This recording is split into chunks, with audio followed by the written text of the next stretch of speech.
Hi hello ఎలా ఉన్నారు అందరూ? నేను చూపించే టెంపుల్ చూసారంటే మీరు కూడా ఎంతో ఆనందపడతారు. చూడండి, నేను అనంతసాగర్ సిద్దిపేట జిల్లాలో ఉన్న సరస్వతి అమ్మవారి టెంపుల్ని చూపెడుతున్నాను. ఇది కరీంనగర్ నుంచి ఒక 40 కిలోమీటర్స్ దూరంలో ఉంటుంది. అక్కడ మా పాపకి అక్షరాభ్యాసం కని వెళ్ళామండి. బాసరకు వెళ్ళలేము అనుకునే వాళ్ళు బాసర తర్వాత రెండో టెంపుల్గా చెప్తారు దీన్ని.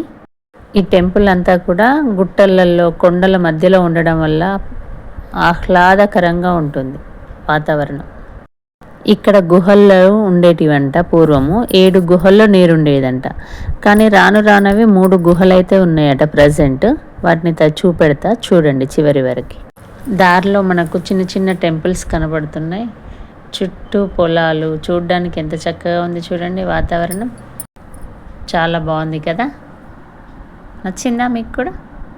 ఈ టెంపుల్ కరీంనగర్ టు సిద్దిపేట వెళ్ళే దారిలో మనకు రైట్ సైడ్ కమాన్ కనిపిస్తుంది చూడండి. టెంపుల్కి అయితే వచ్చేసాం. పెద్ద గోపురం కనిపిస్తుంది చూడండి ఎంత చక్కగా ఉందో. తర్వాత ముందు చాలా మెట్లు ఉన్నాయండి. ఇవి ఎక్కి మనం ముందుకు వెళ్దాం. ఫస్ట్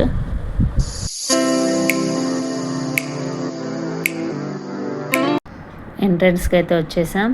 గడపకు నమస్కారం చేసుకొని లోపలికి ప్రవేశిస్తున్నాను. బ్రహ్మశ్రీ అష్టకాల నరసింహరామశర్మ ఈయన గుడి స్థాపించిన వారంట. పెద్ద పెద్ద డోర్లు చాలా చక్కగా ఉన్నాయి. మా ఛానల్ని చూస్తున్న వాళ్ళందరూ కూడా ఇంకిన్ని మంచి వీడియోస్ చేయడానికి సబ్స్క్రైబ్ చేసుకోండి, లైక్ చేయండి, షేర్ చేయండి, కామెంట్ కూడా చేయండి. ఇవేంటో తెలుసా ఎవరికైనా? ఆరిద్ర పురుగులు. ఆరిద్ర కార్తీ కాబట్టి ఆరిద్రలో కనిపిస్తాయి మనకి ఇప్పుడు ఇవి. చిన్నప్పుడు వీటితో బాగా ఆడుకునే వాళ్ళం. మనం పైనకి ఎక్కిన తర్వాత వ్యూ ఇది ఎంత బాగుంది చూడండి. హైట్ మీద నుంచి చూస్తే అన్ని గుట్టలే కనిపిస్తున్నాయి మనకి ఇక్కడ.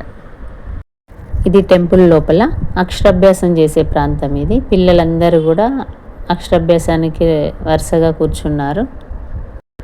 మండపానికి ఎదురుగా అమ్మవారు మనకు దర్శనం ఇస్తున్నారు. దర్శించుకోండి అందరు కూడా.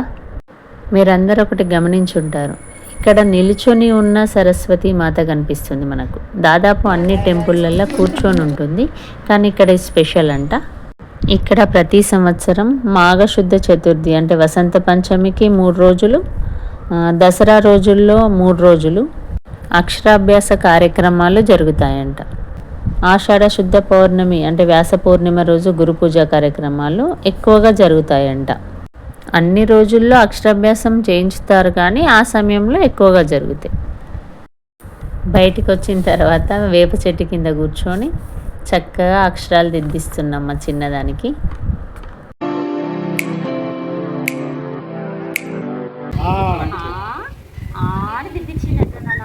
అప్పుడు ఆ అమ్మాయి బాగా చదువుకుందంట, మంచి మంచి ఉద్యోగాలు చేసిందంట, అందుకోసమే ఇక్కడ రాపిస్తుందంట. ఈత ఈత చూద్దాం.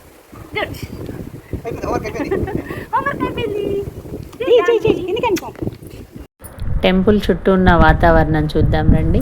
పక్కన ఇంత మంచిగా ఉన్నాయో చెట్లు అయితే. ఈ వీడియోను స్కిప్ చేయకుండా చివరి వరకు చూడండి. ఈ గుడికి సంబంధించిన స్టోరీ అంతా మెన్షన్ చేయడం జరిగింది. ఇది టెంపుల్కి బ్యాక్ సైడ్ అన్నమాట.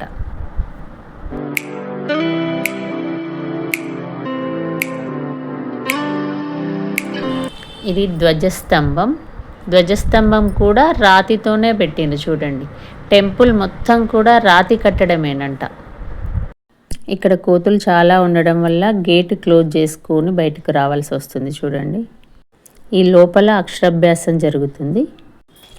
అనంత రామశర్మ గారు 1980లో గుడి కట్టడం ప్రారంభించారు. ఆయన ఒక పంతులు అన్నట్టు, అంటే టీచర్.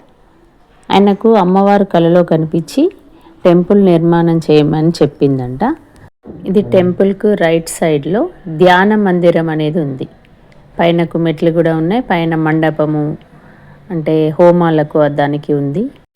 ఈ విధంగా శర్మ గారు తన సొంతంగా జీతాన్ని వెచ్చించి ఈ టెంపుల్ నిర్మాణం చేసిండ్రు. దాదాపు ఈ నిర్మాణం పూర్తి కావడానికి 10 సంవత్సరాలు అంటే 1990లో పూర్తయింది. ఈ మందిరంలో అమ్మవారికి ఎడమవైపున సౌభాగ్యలక్ష్మి కనిపిస్తుంది. Right side Kalika Mata. ఇక్కడ కాళికను దక్షిణ కాళీ అంటారు. ఇక్కడ క్షేత్రపాలకుడు హనుమంతుడు. ఇక్కడ శివలింగం కూడా 6 కోణాలతో నిలబడి ఉంటుంది. ఇది టెంపుల్ పై భాగము. ఇక్కడికి దగ్గరలో 3 గుహలు ఉంటాయంట. వాటిలో నీరు ఉంటుందంట ఎప్పటికీ. వాటిని దొనెలు అంటారట. చీకటి దొనె, పాల దొనె, రాగి దొనె. ఈ రాగి దొనెలో నీళ్లు తాగిన వారికి మాటలు రాని వాళ్ళకి కూడా మాటలు వచ్చినాయంట. ఇక్కడ ఉన్న వాళ్ళు చెప్తుండ్రు. అవి పంట పొలాల్లో చల్లితే పురుగులు పట్టాయని, వ్యాధులు నయమైపోతాయని చెప్తుండ్రు. అంతటి మహిమగల క్షేత్రం ఈ క్షేత్రం. వాటి గురించి నెక్స్ట్ వీడియోలో చూపెడతాను. నెక్స్ట్ వీడియో కోసం వెయిట్ చేయండి. అందుకోసం సబ్స్క్రైబ్ చేసుకోండి. అక్షరాభ్యాసం చేయించుకునేవారు పసుపు, కుంకుమ, కొబ్బరికాయ, పువ్వులు, కొన్ని బియ్యము, పలక, బల్పం ఇవి తీసుకొని రావాలి అని ఇక్కడ మెన్షన్ చేసిండ్రు. ఈ పక్కన కొన్ని గదులు కూడా ఉన్నాయి. ఈ గుడి చుట్టూ కూడా చాలా విశాలమైన ఖాళీ ప్రదేశం ఉంది.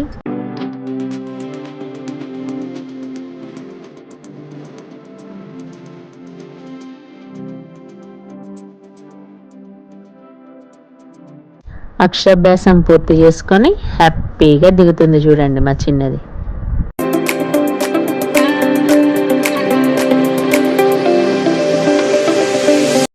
ఇదండి టెంపుల్ గురించిన విశిష్టత. ఇంకా ఏమైనా డౌట్ ఉంటే కామెంట్ సెక్షన్లో కామెంట్ చేయండి.